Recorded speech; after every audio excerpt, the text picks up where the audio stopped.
hear that piano? I really love that piano, bro. Like this piano in this track here sounds amazing. Like it really sounds dope. Oh, that sounds super sick, bro. I love how that piano sounds. I just like adding like real life pianos to my music. And on that note, someone in my previous video did point out about this keyboard here. This is a Samsung Carbon 49. Carbon 49. This is my old keyboard, and someone actually pointed out that like this keyboard is dope. Why don't you like give it away to some of your audience or any one of your subscribers? And I was like, bro, this keyboard is broken and you can see it's a hella old. I haven't actually connected it in a while, but I am gonna try and connect it to see if it actually works. But I've made so many music with this keyboard, I don't even think it works anymore. So I'm gonna try and connect it here and see if it actually works. Hey, lunchtime. Smoothie time. Oh, thank you. Look at this. Thank you, baby. No problem. Oh, this is an amazing smoothie. So what's in this smoothie? Get out your notepad. I'm kidding. Okay, so there's oats, coconut flakes, protein powder, there's banana, there is milk, peanut butter. It's a lot. Okay, it's a lot of stuff. Thank you. Thank you. That's it. That's it. I'm going to lose retention with this list, my love. Okay, my bad. But this is a really nice keyboard, bro. Like, look at it. It's really nice. If you're looking for a budget keyboard, you can get this one. It's 49 keys. That's why it's called Carbon 49. It's 49 keys. It's got more keys than my Arturia Mini Lab, which has less keys. But this is something that I think I want to explain in this video, like how it works, how all these keys works, and just a few tips about using your piano. So let's do that right quick. Okay, so if you have a keyboard like this is what you need to understand. Most keyboards are just the same. So if you have a small one like this one here, is basically the same as this one that you see right down here. The only difference is that this one has more keys and this one has lesser keys. So this one on top here, the smaller one, has like 2 octaves. So it has these 2 octaves from here to here and from there to there. And that's just the only 2 octaves that it has.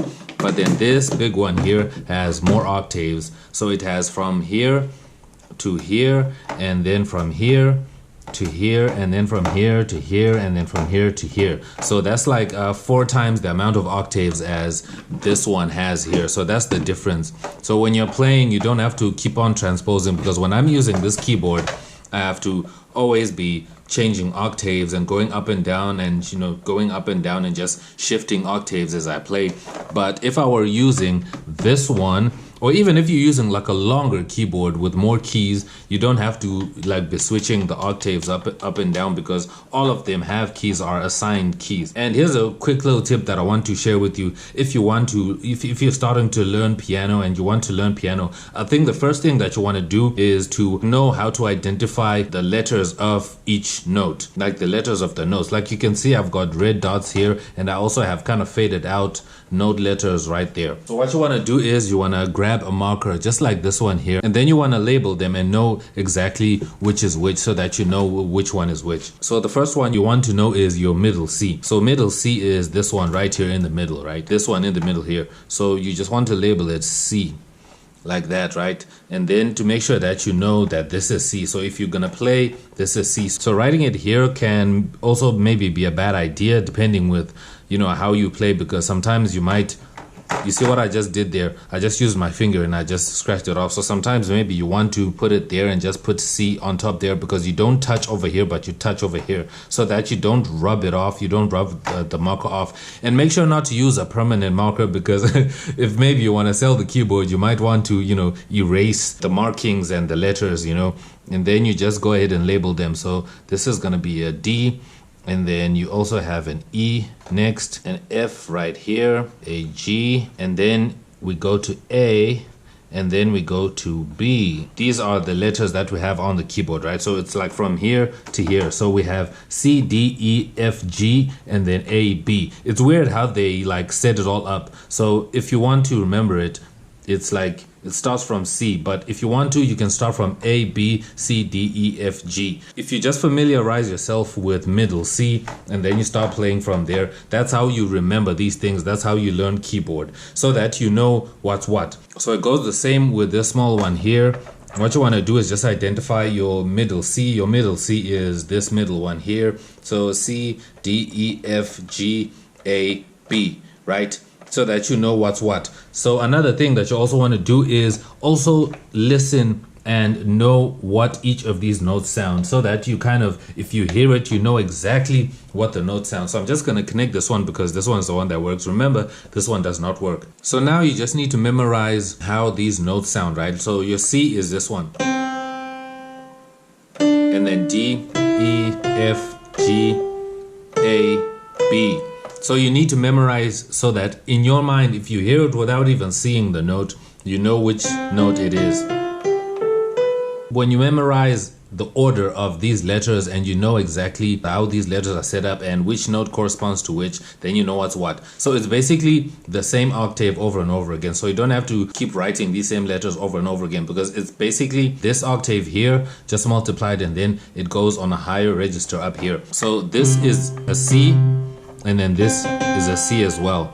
So you just have to understand the tone of the C. So it's the same thing, right? So these are just different tones of the same note. And this,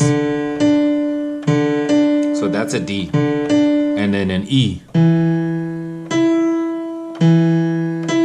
So you just have to keep practicing piano like that so that you kind of remember exactly how these notes sound. So if it's your C, you just practice that. Okay, if I hear this sound, that's my C. That's my middle C. I know that that's middle C. So even if I'm not looking, even if I have my eyes closed, I hear that or I press that, I know that's C. I move on to the next, move on to the next, move on to the next, move on to the next. So you kind of have an idea so that you do the do, re, mi, fa, sol, la, ti, do, ti, la, so, fa, mi, re, do. So you just have to make sure that you label them like this, because some people are visual learners, so it helps you to learn visually by looking at the letters like this so that you can see the correspondence and just label your notes so that you understand them, so that when you play them, even if you have a keyboard that's not even yours like this, without anything written on it, without, because it has numbers here, you can know, okay, this is my C, boom, and this is my D, so you know what's what. So I just wanted to share how you can understand the fundamentals of your keyboard, because I feel like some people don't even know these fundamentals, and I haven't seen a video that shares things about the MIDI keyboards like that. I do play just for composition purposes, you know, when I'm composing my music and things like that. So I do play a little bit, I dabble a little bit, but I'm not like a super professional piano player, but I play so that I can compose my music. Let me know how far you are with your piano playing skills. Are you willing to improve them?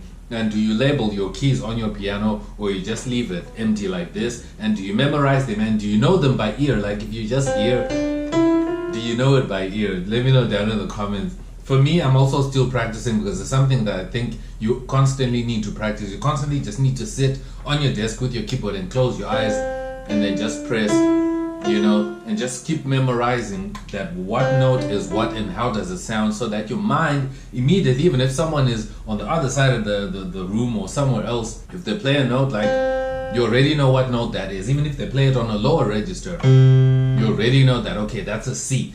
You already know exactly what it is. So try it, just try, make sure that you label your notes and just write, you know, C, D, E, F, G, A, B, and just make sure that, you know, you practice that, and then you can move on to chords and scales and, you know, more advanced things about learning piano. So I hope this totally makes sense. If you enjoyed this, make sure to drop this video a like and also subscribe for more videos. If you have any questions, make sure to drop them down below. Myself and the community will obviously be there to help you. Thanks so much for watching. I'll see you in my next video. Time for me to finish this smoothie. Peace.